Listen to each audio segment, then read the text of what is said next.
If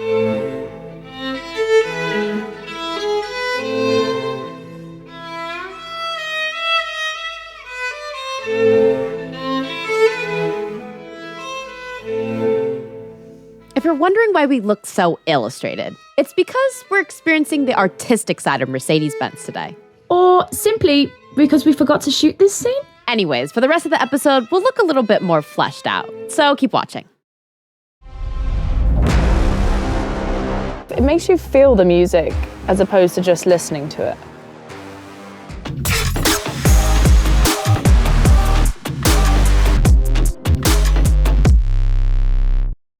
Driving a Mercedes-Benz is not only about comfort, safety, and performance. It's also about that Mercedes-Benz feeling. Today, we're going to be learning how exactly that feeling is created. So first, we're going to meet somebody who's going to tell us all about how they create that unique sound experience at a place called the Aussengeräuscheprüfstand. The what? Again, Aussengeräusche. Come on. What? Aussengeräuscheprüfstand. All right. Well, I'm excited to find out what that means. Let's go.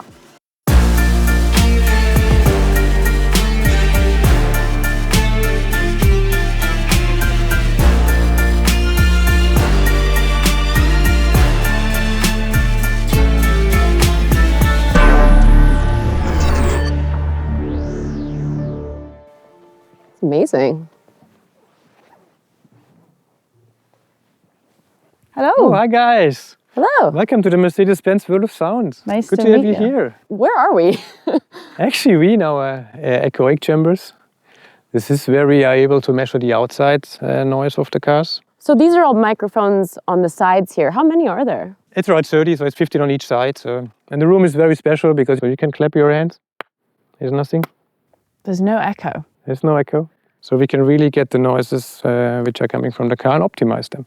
Can you explain how these cones kind of work? Because I see there's like a difference between the top ones and the bottom ones. The difference is just, let's say, in color and shape. You know that the lower ones they have a more rigid structure than the upper ones. This is more for keeping them in good shape all the time. So actually, they work the same way. They have glass wool inside to stop the reflections. Yeah.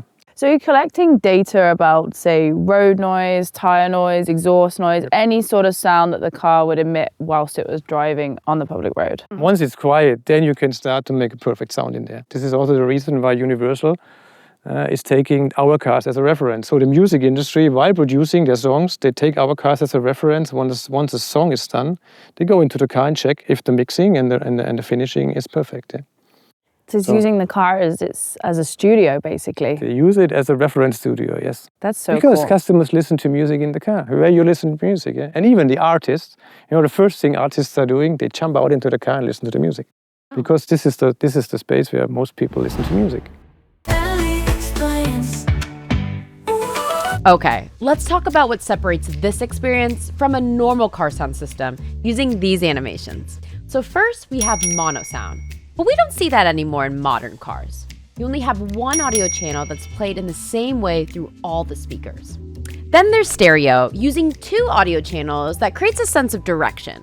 For example, you can locate a guitar on the left speaker and drums on the right. Surround sound uses 5, 7, even more audio channels that create an immersive experience. For example, one sound moving from one corner of the room to the other. And then, of course, there's 4D immersive sound that we experience at Mercedes-Benz, up to 31 speakers that create a three-dimensional field around you. That means you can hear sounds from all directions, even above you. They literally make you feel the rhythm through your entire body. You should really check it out when you got a chance. And now, back to Germany.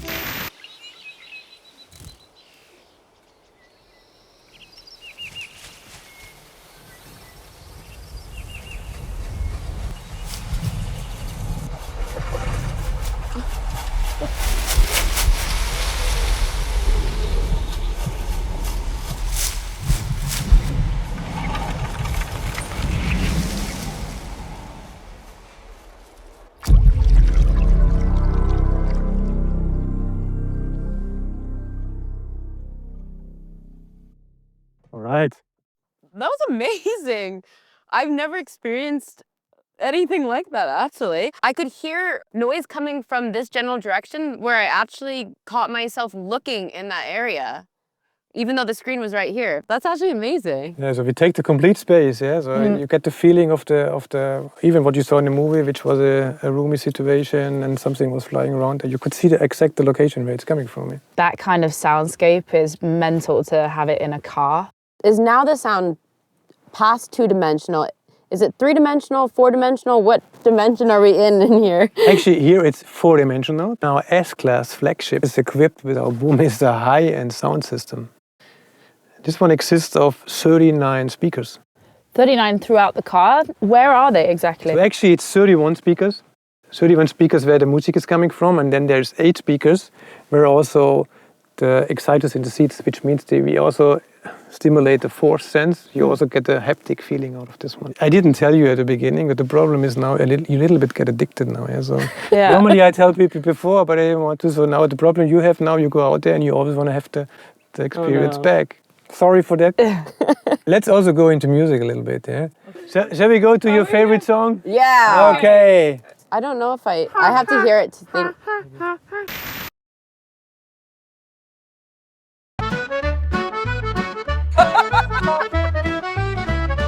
Auf der Alm.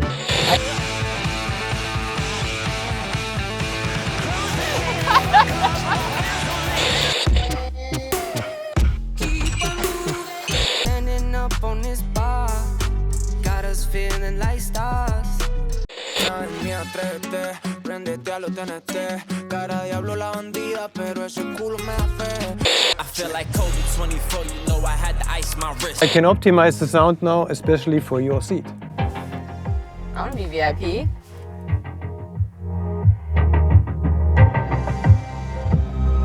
That's crazy, right? I feel like I'm the focal point. It makes you feel the music as opposed to just listening to it.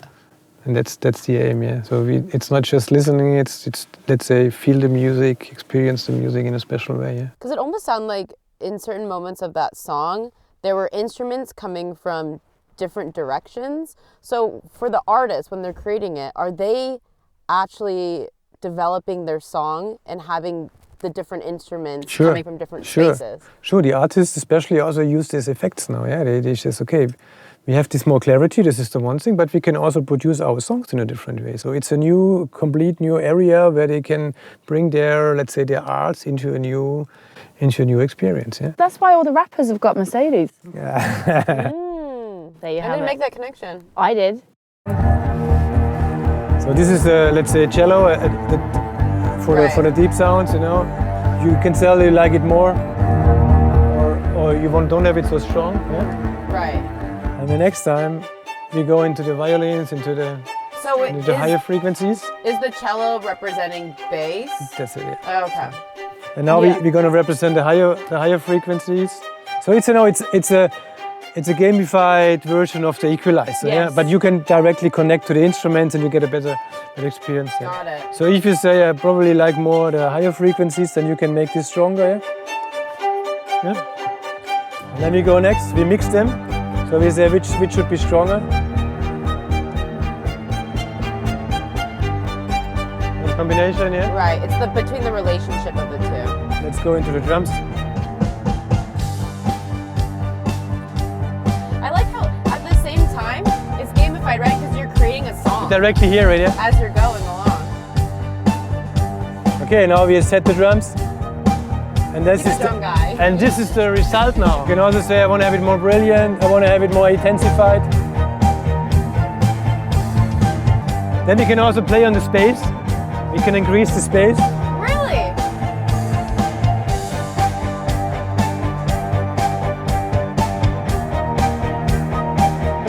So the feeling of your space is getting bigger, yeah? So and this is the final result now. And this was the original. Oh, you can compare the two. You've got an A/B test. I like So much better. It's so much better. And what models of Mercedes is this actually available in? You can have it in all car lines as long as you order the Burmester system. That's sick. Thank you so much for showing us that. It's the first time I've ever been able to feel and hear music inside a car. It's so cool. Welcome.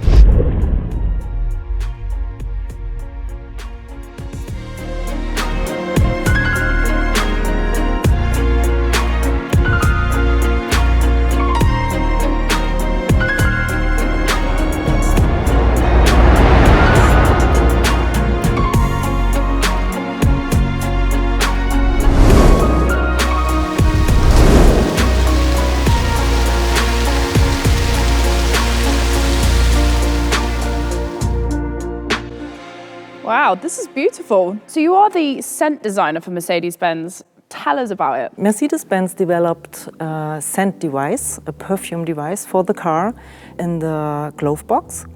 There is also a perfume bottle, and as a scent designer, I'm responsible for the perfumes.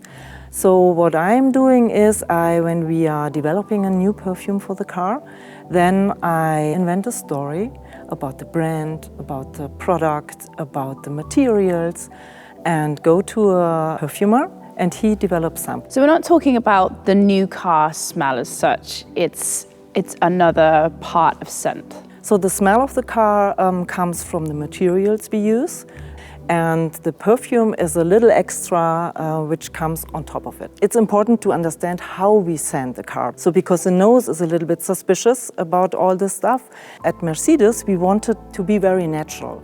So it's scented air. So if you like this, when we try to smell it, then we are waving the air, and that's what we are doing. We have a perfume bottle with our perfume. We are bringing air into it.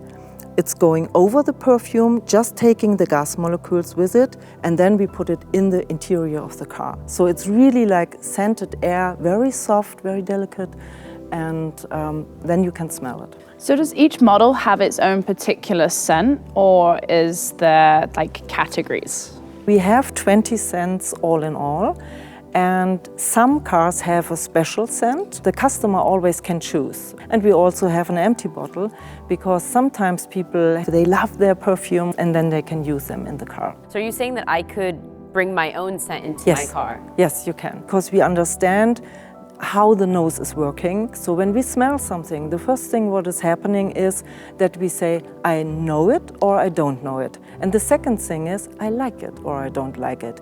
And this liking has to do with memory, because every time when we smell something, we link a memory to this scent. It's very individualistic. And this is really, really important, that they can use and enjoy their scent they love. You develop ideas, not scents. So can you give us a little bit of background about that? So when a new perfume is developed, sometimes there are stories like the forest mood, where I tell the story that we are entering into the forest, we are alone, and we hear a small river, we can smell the rotten trees.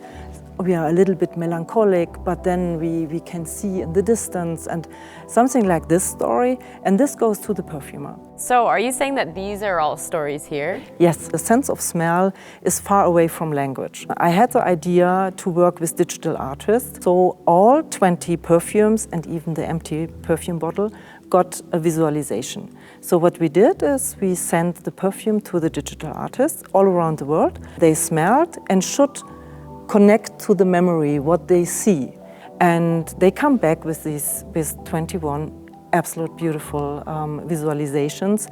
And now we have, for example, the Pacific mood, and the Pacific mood was for the cabriolet of the S-Class, and she had the visualization of riding or flying on a coast with a little bit salty in the air, and the flowers.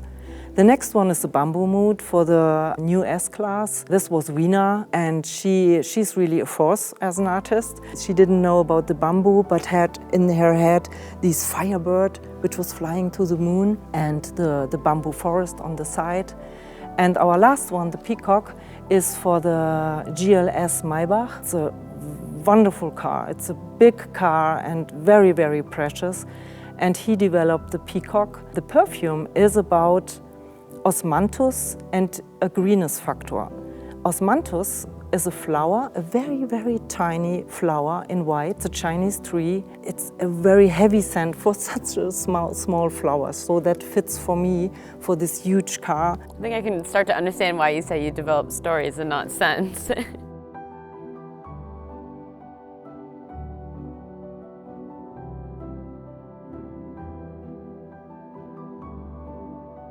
I love the scent of this. It's like leather, green leaves.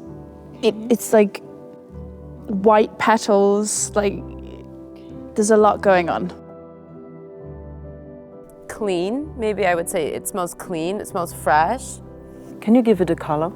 Clean, maybe like teal. Like, I think of like ocean. What would you say? Yeah, it's the water from the bamboo. The bamboo is very fresh grass and has a lot of water in it. What do you smell? It's like Japanese garden. Which is your favorite? I don't have a favorite. I really don't have a favorite. Sometimes I say, oh, that's really, really good. But the nicest situation is when I'm in the car, I don't know which scent it is, and then I recognize it. And it's really like, such a beautiful scent.